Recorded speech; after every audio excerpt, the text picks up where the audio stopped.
This episode of Commerce Today. I am super excited. This is Joshua Warren, as always, and with me today is Nichols. Nick is going to talk to us about Amazon insights and strategies. I was really excited when I reached out to Nick. He agreed to come on to the show because, in addition to working at Amazon, he has experience on the merchant side of things, over a decade of experience in ecom. Going to have some interesting conversations today. And I know that Nick also is recognized as one of the top e-commerce professionals by Business Magazine. So, Nick, glad to have you on the show. And is there anything else you want to share with everybody in way of introduction? Not really. I can jump right in. All right, well, let's jump right in. So I read some really interesting stuff you did recently in your role there at OPTP, and kind of an amazing series of successes with Amazon. So I guess tell me a bit more about that. So we had a lot of successes throughout my nearly 10-year career, with various brands. And a lot of what I've done there is really help brands grow in revenue, increase their profitability, and really drive expanded customer bases and market share. And really what that translates to at the end of the day is really increased revenue, increased sales on Amazon 1P, 3P, and also globally, internationally, as well in some of the European and Canadian marketplaces that we've done that.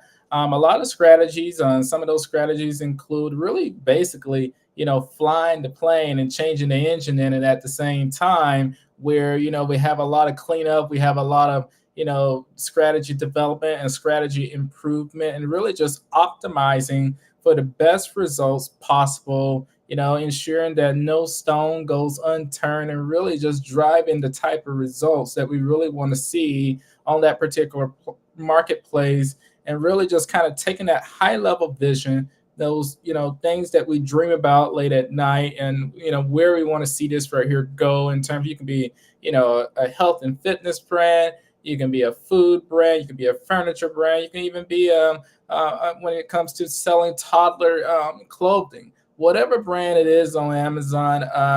I really help drive, the type of results, and really get into the details and roll up my sleeves and really hit the type of results and benchmarks in terms of key performance indicators, and really get the ball into the end zone in terms of actual results, and seeing those results in a very short period of time. It could be dealing with product suspensions, it could be dealing with rogue sellers on the platform, it could be as simple as how do we, scale, retail media and advertising in a climate where things are, is keywords are so much more in terms of cost. How do we operate in a more profitable way within that type of challenging environment? So I really get that, that ball into the end zone as it relates to that, and really drive the type of results that we need to see in order to, at the end of the year, see the type of goals and hit the type of goals that we need to hit.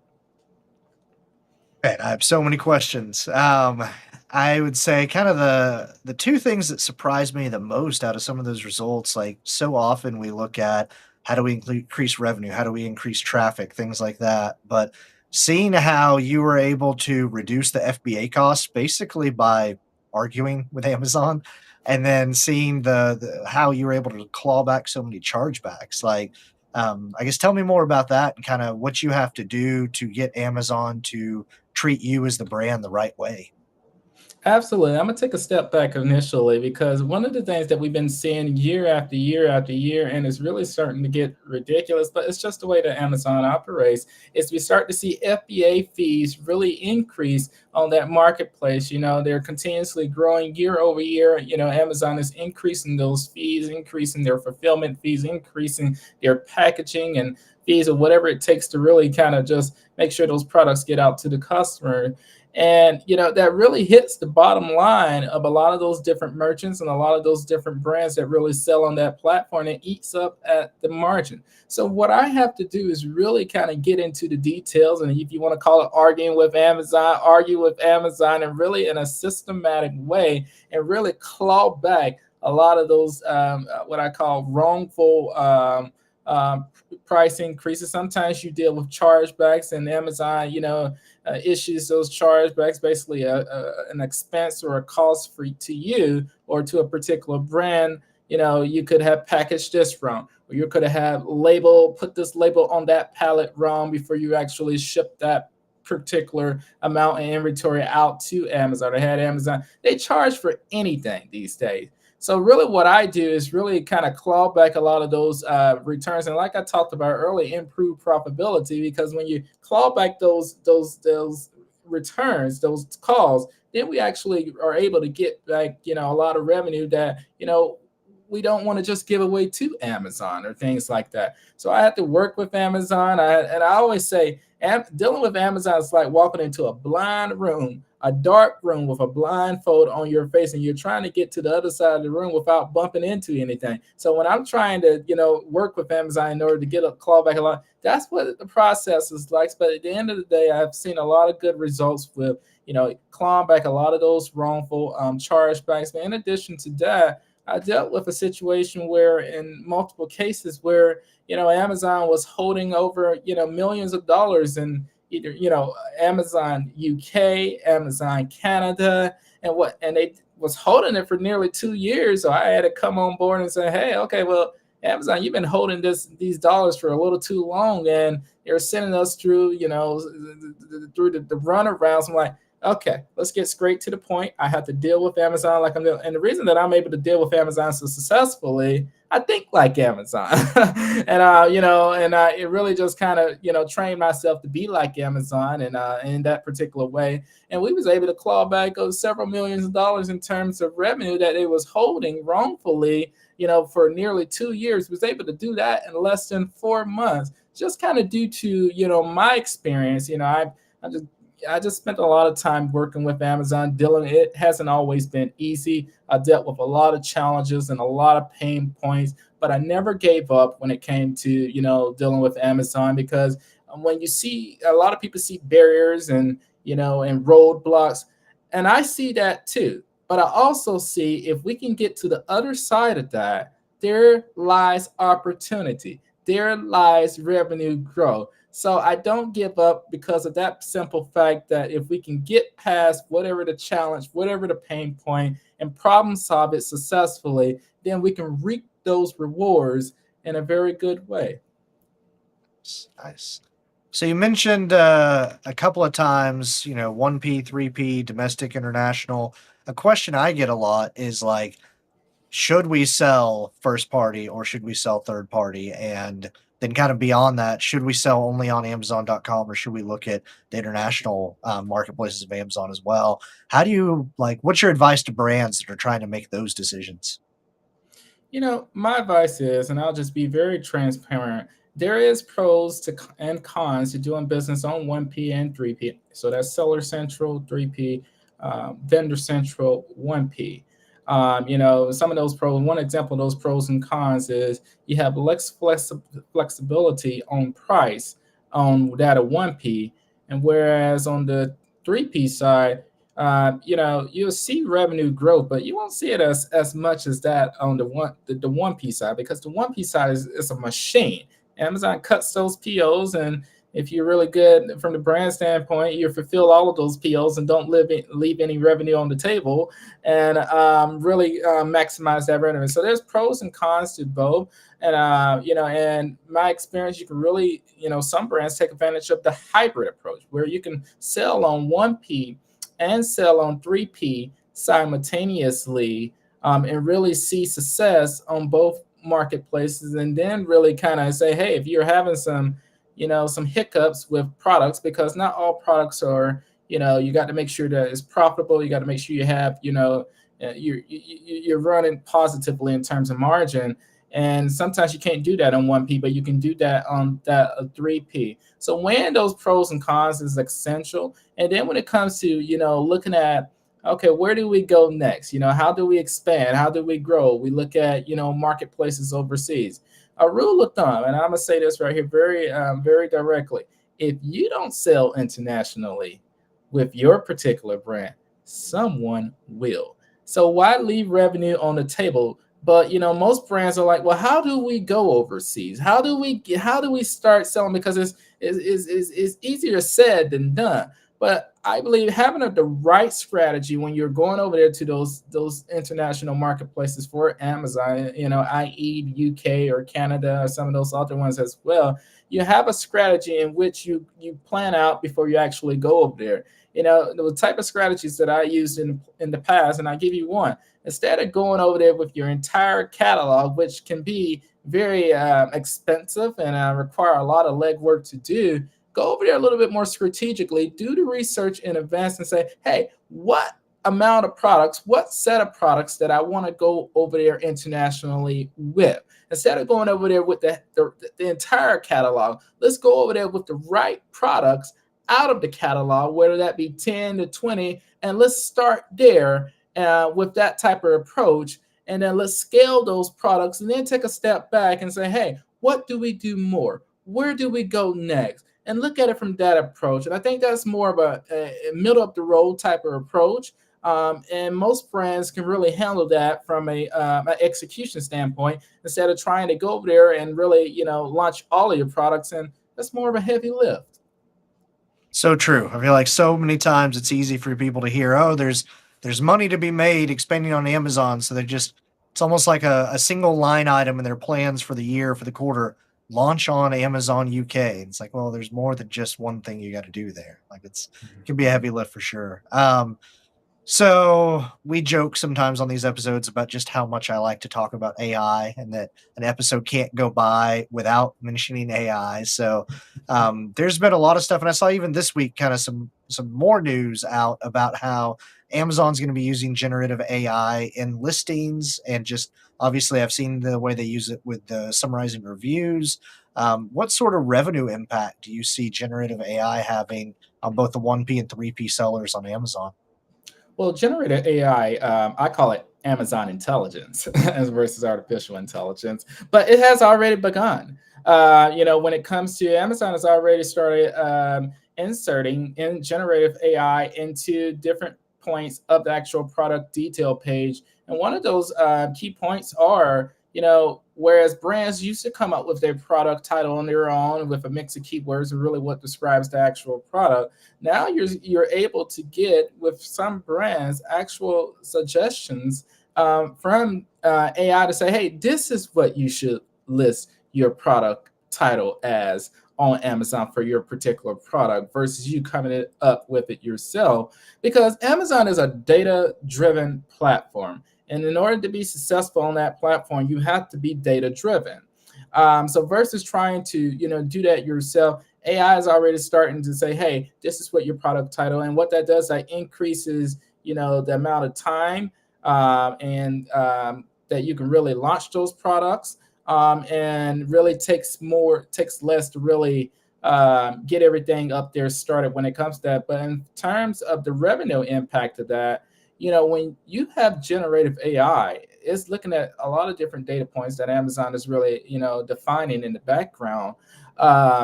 You really have the opportunity through generative AI to insert the right keywords that's relevant to your particular brand. And what that does behind the scenes, Amazon will never tell you this, but I'll tell you.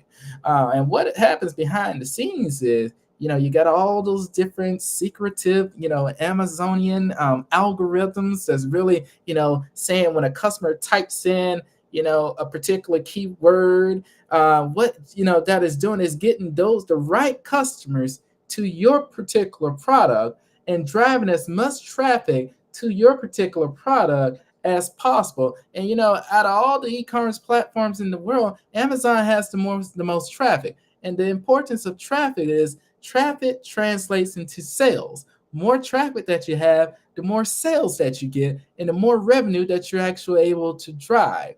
So it's one little drop in the ocean that really helps brands with making sure they have the right data points inserted in the right places on there, because the product detail page is the most important place on that Amazon. And so you have to have the right keywords in the right places so that you can get the right customers to your particular brand. And then they're starting to incorporate generative AI in other places like advertising, and it all works together. It doesn't live in silos, whereas one component works over here and that component works over there. No, no, no, no. On Amazon, it all works together to really drive the type of revenue that you want to drive. So what Amazon is doing, they're starting to expand on that. They're starting to get better with it. Now let's just take a step back, because AI in general is still, it's the new baby in town. So it's still growing, it's still developing. It's not perfect yet, but it's getting there. And I know, the CEO of Amazon is really, really driving that for. He's a really good guy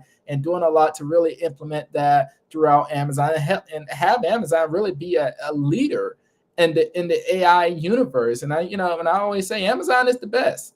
And in order to be successful on Amazon, you have to be the best as well. So true. And I never thought about it that way. It's so often that, e-commerce brands were always trying to figure out, how do we hack the algorithm? What's the secret of the algorithm? Whether it's Google, Amazon, eBay back in the day. But with Amazon, with what they're doing with the AI, I never thought about the fact that their generative AI has access to their algorithm. So it is Mhm. optimizing for you using information that Amazon would never share with the public or share with you. So yeah, that's a really smart insight. A key reason to be using those generative AI features. So yeah, I think we've already covered some of this, but we've got a few minutes left. I'm just curious, if a brand is looking to expand their market share on Amazon, they've already done kind of some of the basics. What would be the next things that you would look at to help them grow their market share?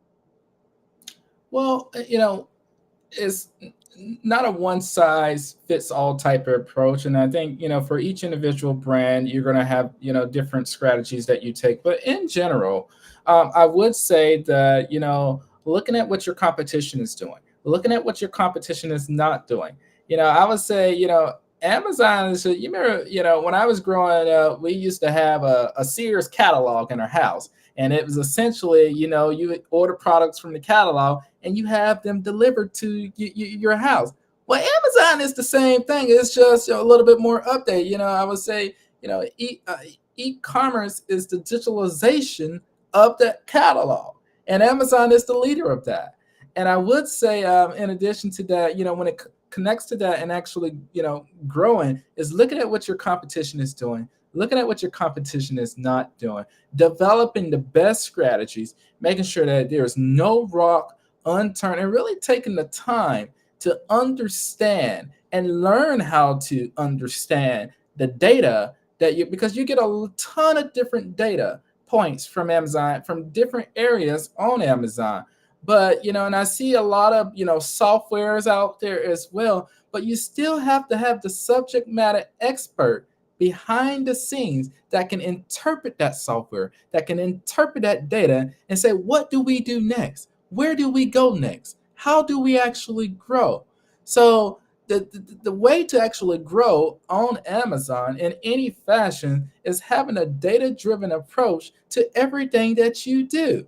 And really looking at those data points, those key performance indicators, and looking at where do you go next, and paying very close attention to your customer bases, because customer search habits change. Why do customer search habits change?